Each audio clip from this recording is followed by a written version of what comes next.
Two witnesses of Revelation chapter 11, verified through the exact measurement and prophecy given to John. Beloved, by considering that the time of the end is very near, Christians nowadays must be cautious in accepting any doctrine that's deceiving, that will lead them far away from the spirit of truth. Today, the vast majority are attracted by fraudulent ministers and pastors with sugar-coated preaching. Most Bible preachers are moving away from what should be preached, which are not in line with the prophetic periods that we are living in right now. Most sermons nowadays are based on idealism, and often stereotyped sermons are presented on church pulpits and social media. And because of this, the coming close of individual probation will catch the entire brethren unaware, because of their procrastination. But the fact is that, in the last days, there are only two witnessing from the spirit of prophecy, required to establish the truth in line with the two messages of the gospel, referring to God's kingdom of grace, as proclaimed by the third angel's message, Revelation 14:9-12 from the west, and God's kingdom of glory, as proclaimed by the fourth angel's message, Revelation 18:1 from the east. This two gospel messages from two directions, is the exact fulfillment of the prophecy of Isaiah 59:19.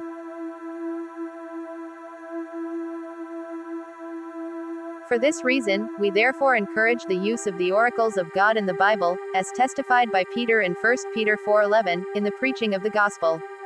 Let us learn from the mistake committed by the early Jewish priests and scribes. The mistake committed by the Jewish scribes of the Temple of Jerusalem, later called as the Church of God, Acts 20:28, by neglecting the oracles of God entrusted unto them. At the time of Christ's first advent, the priests and scribes of the holy city, to whom were entrusted the oracles of God, should have discerned the signs of the times, and proclaimed the coming of the promised one. The prophecy of Micah designated his birthplace, Micah 5:2. Daniel specified the time of his advent. Daniel 9:25. God had committed these prophecies to the Jewish leaders. Therefore they were without excuse, if they did not know and declare to the people that the Messiah's coming was at hand. Their ignorance was the result of sinful neglect. See chart in the background. What title of God's chosen church, from the Old to the New Covenant, were entrusted the lively oracles given to Moses at Mount Sinai, Acts 7:38, that were handed down to us, wherein the title Seventh-day Adventist Church at present, is the recipient of this lively oracles. That is why in our present generation, the same rule applies, on how SDA pastors and elders who are continually rejecting and ignoring the use of the oracles of God in the preaching of the second message of the gospel, the arrival of God's kingdom of glory, as proclaimed by Revelation 18:1 from the east, are also without excuse, if they did not know and declare to the Advent people, the appointed time of Christ's second coming, as the saving message, already been provided to the 10 virgins, representing the Seventh-day Adventist Church at her present state. Thus by applying the oracles of God entrusted to the SDA Church, is based on how the Scripture interpret itself, line upon line, the witnessing will come directly through the chapter and verse location of the Scripture, in exposing real Bible truths.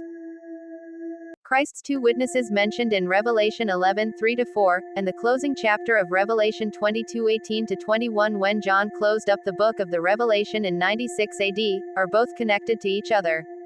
Today even in social media, there are so many false witnesses from many religious groups, claiming to be Christ's two witnesses, being referred to, in Revelation 11:3-4.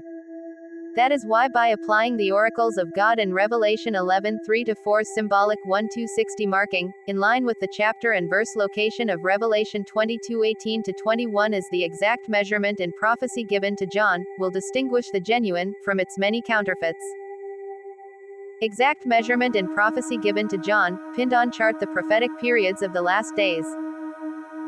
When John closed up the book of the Revelation in 96 AD, the exact measurement and prophecy given to John, in the rule of not adding nor subtracting any words from the prophecy of this book, written in Revelation 22:18-21, unlocks a code that duplicates in figure, the exact measurement and prophecy given to the two visionaries who wrote down both dreams and visions, symbols and figures combined, as the two witnessing from the spirit of prophecy, in line with the prophetic periods they are called.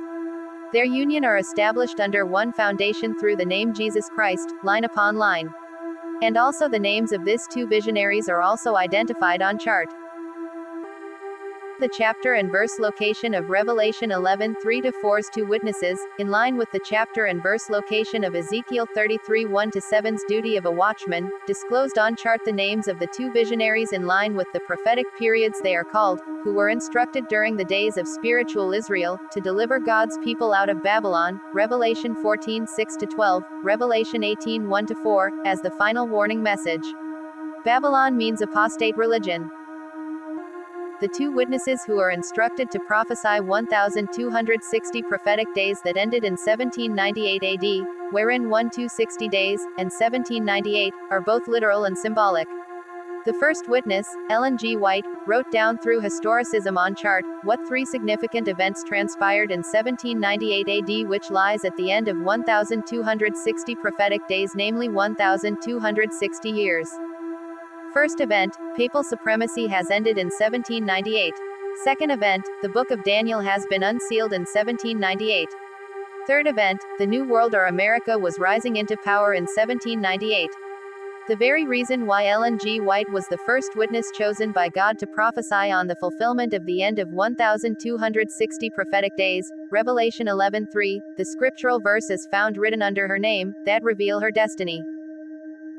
While the two olive trees imparted to human instrumentalities, wrote down through historicism on chart, the literal 1,260 days, namely 42 months, are 3.5 years of Gentile domination, Revelation 11:1-2, see chart, as the period that will cover the time of Jacob's trouble, when the beast's wound would be completely healed, Revelation 13:3.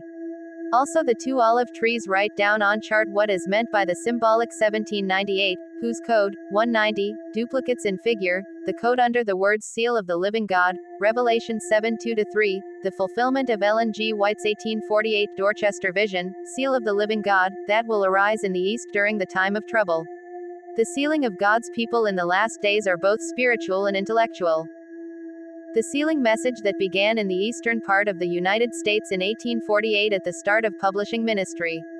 It was the third angel's message, Revelation 14:9-12 from the west, assigned to do the task on spiritual sealing of God's people, to separate the wheat from the tares. The separation between the wheat and tares will culminate during the shaking among God's people, Early Writings page 270 paragraphs 2 and 3.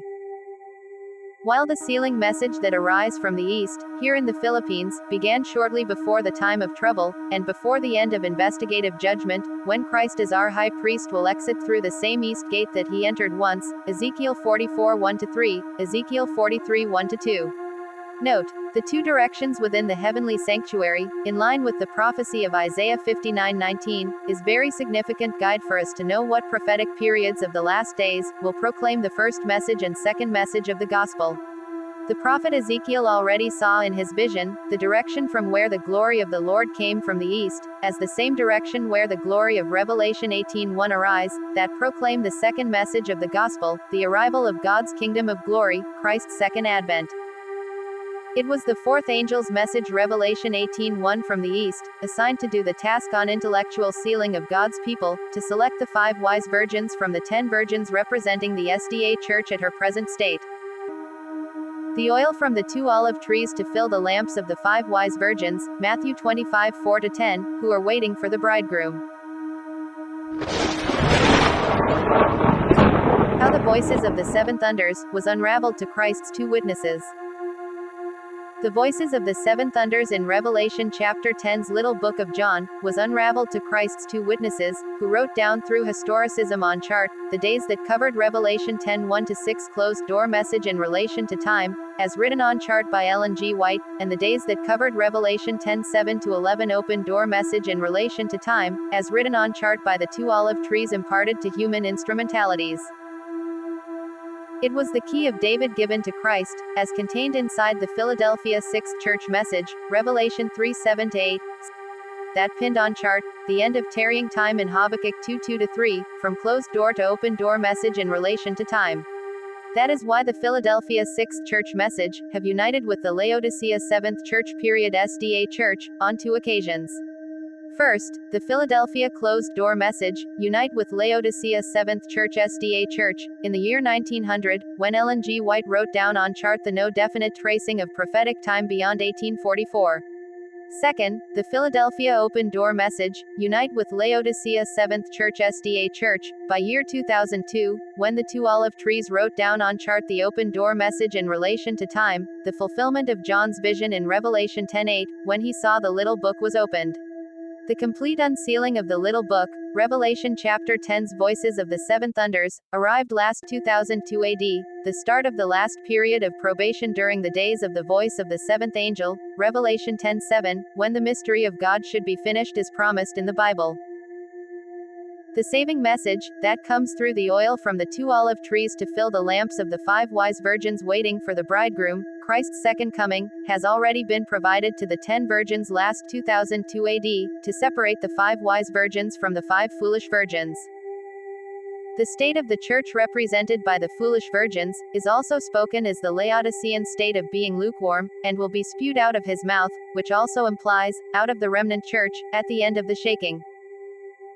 The union of Philadelphia 6th Church, and Laodicea 7th Church SDA Church, is the qualification of the remnant.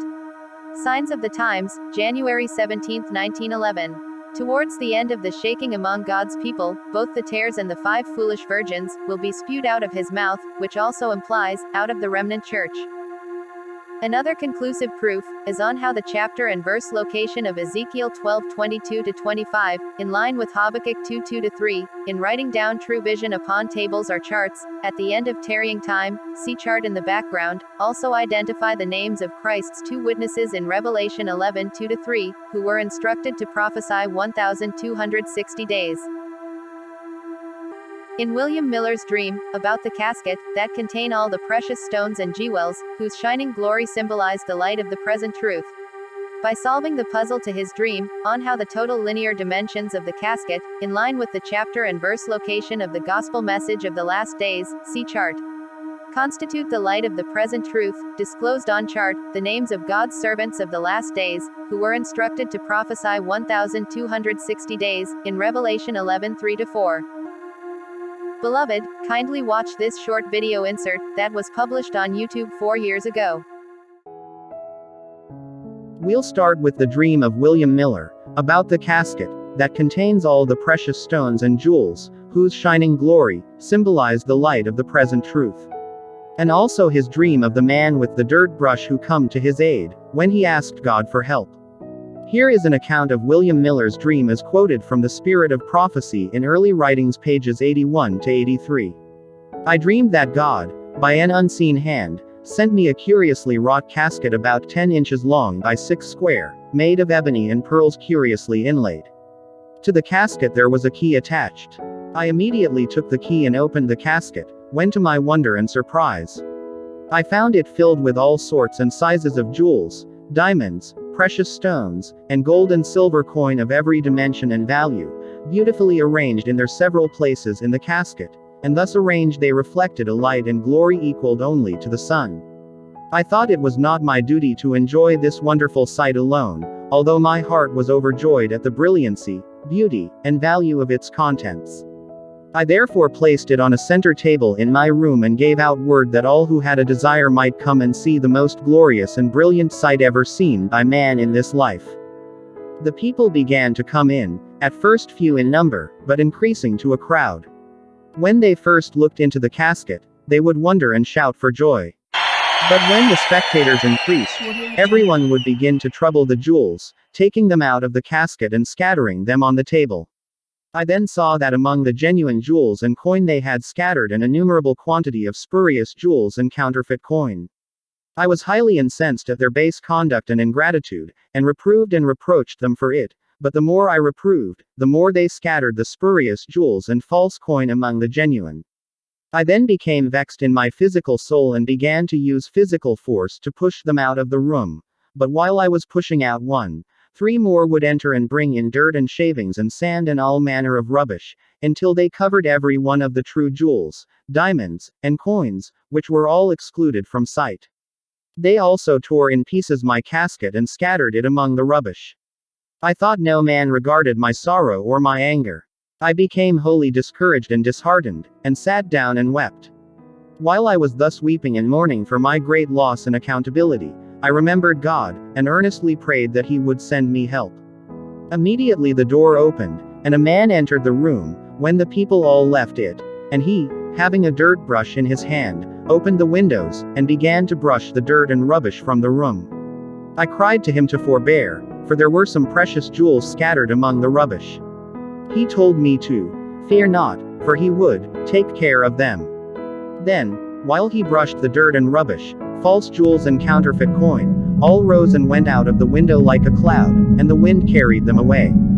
In the bustle I closed my eyes for a moment. When I opened them, the rubbish was all gone. The precious jewels, the diamonds, the gold and silver coins, lay scattered in profusion all over the room.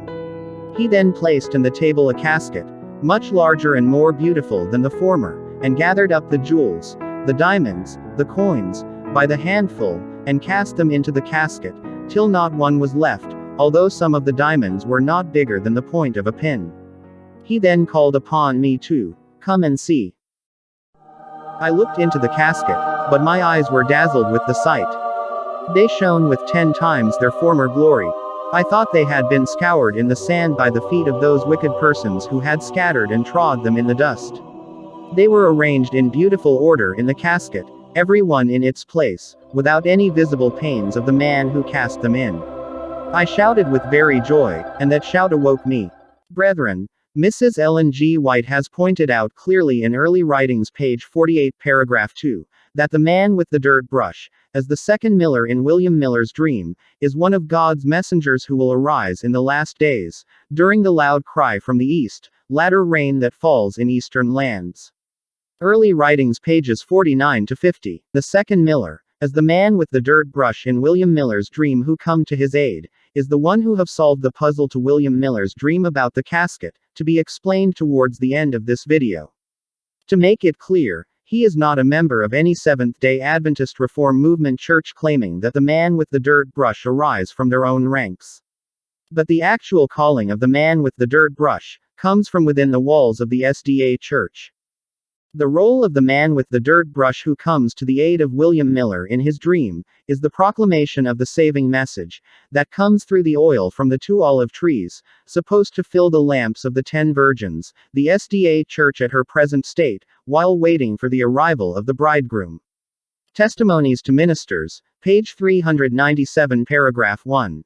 The unfinished work by William Miller who suffered persecution during his time, after the Great Disappointment in 1844, will soon be rescued by the second Miller as the man with the dirt brush who come to his aid, when another light is yet to shine upon them, in the propagation of the saving message. See Early Writings page 235 paragraph 1. This another light refers to the glory of Revelation 18:1 from the east, Philippines, that will accomplish the proclamation of the saving message to fill the lamps of the 5 wise virgins, as foresaw by Mrs. Ellen G. White. See Manuscript Releases Volume 16 page 270 paragraph 1. The only difference between the first Miller and the second Miller as the man with the dirt brush is this one. William Miller lived during the time when the little book of John, as the message in relation to time, has not yet been unsealed, as the days that covered Revelation chapter 10 verses 1 to 6. While the second Miller, as the man with the dirt brush in William Miller's dream who come to his aid, has come to live during the days of Revelation 10:7 in our present generation, when the mystery of God should be finished as promised in the Bible, by the time when John's vision on the unsealing of the little book, Revelation 10:8 has already come to pass. Was William Miller's destiny predicted in the Bible? William Miller was a former Baptist minister who launched an intensive study about investigative judgment in behalf of Daniel 8:14's end of 2,300 days. He headed a group known as the Millerites movement in the 18th century. His computation that the Jewish reckoning of the Day of Atonement in Leviticus 23:27 coincided with the reckoning that was in Daniel 8:14, that would fall on October 22, 1844. However, he regarded it as the event of the cleansing of the earthly sanctuary, which turned out to be known in history as the Great Disappointment in 1844, when Christ's second coming as what he expected did not occur on the said date.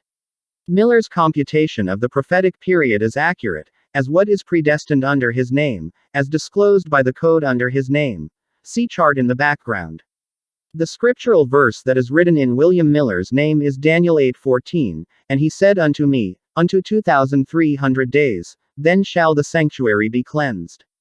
That is why he was chosen by God to interpret the said 2,300 days reckoning in Daniel 8:14. However, his only mistake is that what occurred in the year 1844 was not the expected Christ's second coming on earth, but it was the time when Christ entered the most holy place of the heavenly sanctuary, the great original that was in heaven. Hebrews 9:11-12. To start his ministry as our high priest, the start of investigative judgment in the second apartment of the sanctuary in heaven is proclaimed in Daniel 8:14. We now proceed to the interpretation of William Miller's dream about the casket. By the two olive trees, as the man with the dirt brush. The light that's shining out from the precious stones and jewels that were once inside the casket, soon faded out after many people came in and out of the room by spoiling all the jewels until they are all covered with dirt and stains. William Miller in his dream was so overwhelmed with grief and sorrow, and he became wholly discouraged and disheartened, and sat down and wept. He earnestly prayed, hoping that God would send him help. The man with the dirt brush was later sent to his aid, to do the clean up. And after the cleaning was done by the man with the dirt brush, when all the counterfeit jewels and dirt has been thrown out of the room, while the genuine jewels and precious stones were put back in order into the casket, are now shining 10 times its former glory. William Miller then shouted with joy, and that shout awoke him. By solving the puzzle to William Miller's dream about the casket. Early Writings, page 81, paragraph 2, disclosed on chart, the two witnesses of the last days who are instructed to prophesy 1-60 days, Revelation 11:3-4, as the two anointed ones being referred to in Zechariah 4:14, who received the two witnessing from the spirit of prophecy, both dreams and visions, symbols and figures combined, by writing down on chart what is meant by the light of the present truth through the gospel. See chart in the background.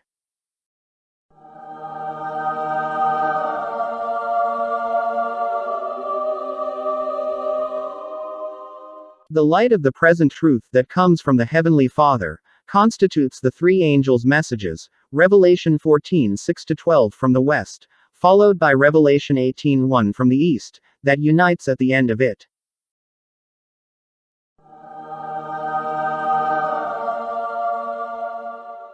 As the end draws near and the work of giving the last warning to the world extends, it becomes more important for those who accept present truth to have a clear understanding of the nature and influence of the testimonies, which God in His providence has linked with the work of the third angel's message from its very rise. Testimonies for the Church, Volume 5, page 654. That is why the work of another angel in Revelation 18:1 from the east that unites with the three angels' messages, Revelation 14:6-12 from the west, constitutes the light of the present truth through the gospel. The two messages of the gospel, namely God's kingdom of grace as proclaimed by the third angel's message from the west, and God's kingdom of glory as proclaimed by the fourth angel's message, Revelation 18:1 from the east, unites during the days of the voice of the seventh angel, Revelation 10:7. Their union will swell into a loud cry, is what is meant by the climax in William Miller's dream, when he shouted with joy that awoke him. The oracles of God in Revelation chapter 11, as drawn on charts. Concerning the two witnesses, the prophet declares further, these are the two olive trees, and the two candlesticks standing before the God of the earth. The two witnesses represent the scriptures of the Old and the New Testament. Both are important testimonies to the origin and perpetuity of the law of God. Both are witnesses also to the plan of salvation.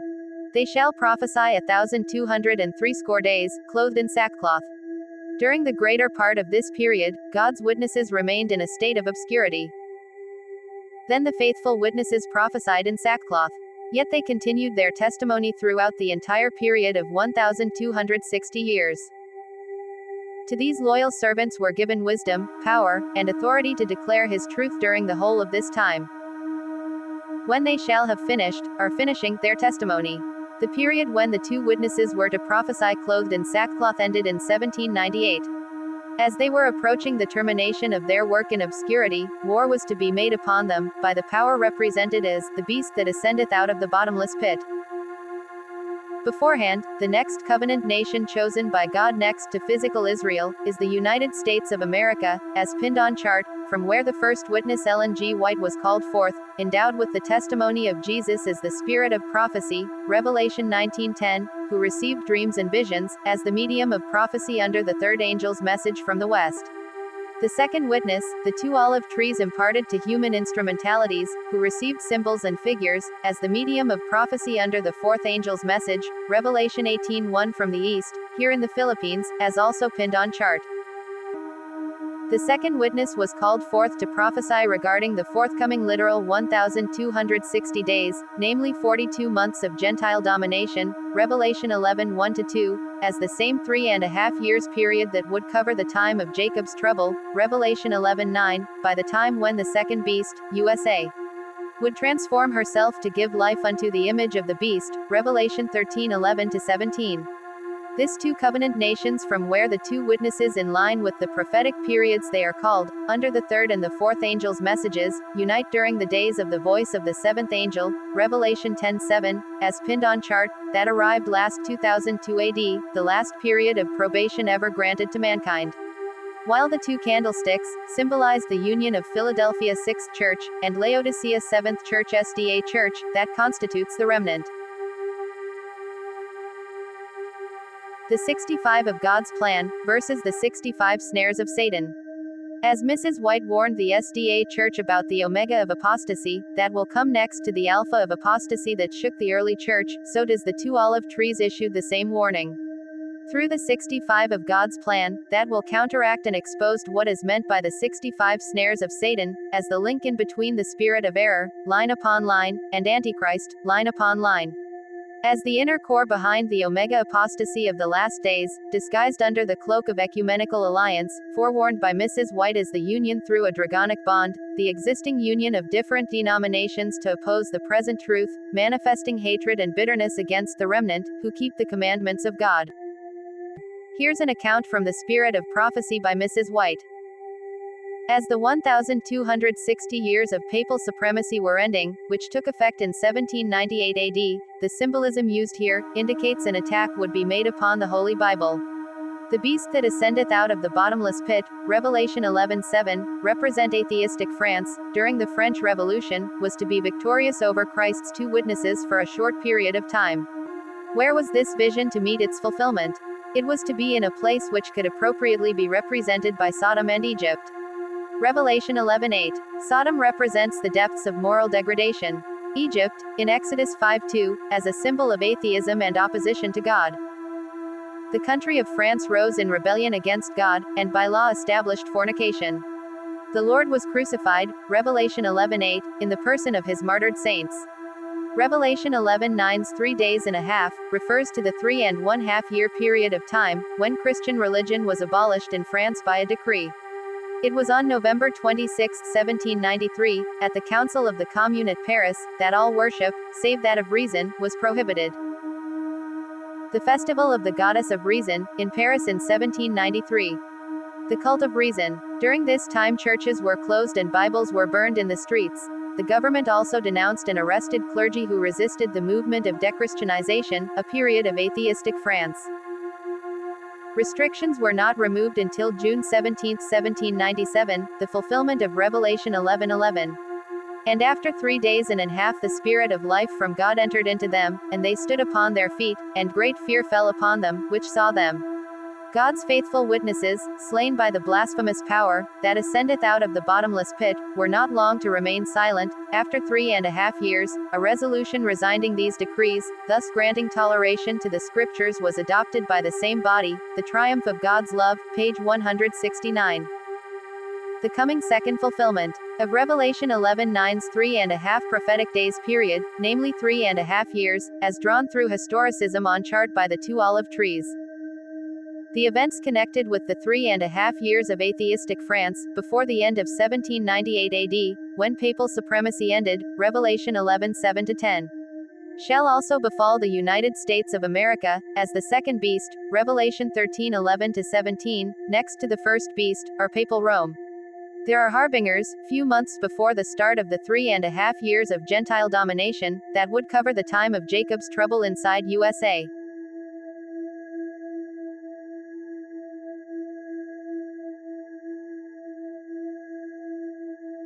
The wildfire that consumed a great part of Los Angeles is not just an ordinary catastrophe. The flames that destroy homes, forests, and even lives are fueled by inexplicable unseen forces beyond natural, as experienced by firefighters who attempted to extinguish the unquenchable flames. All right, cast and crew are leading the way with 11 mentions. Moms are holding strong with 3 shout-outs. God, creator of the universe, 0 mentions. All right. No surprise in this godless town.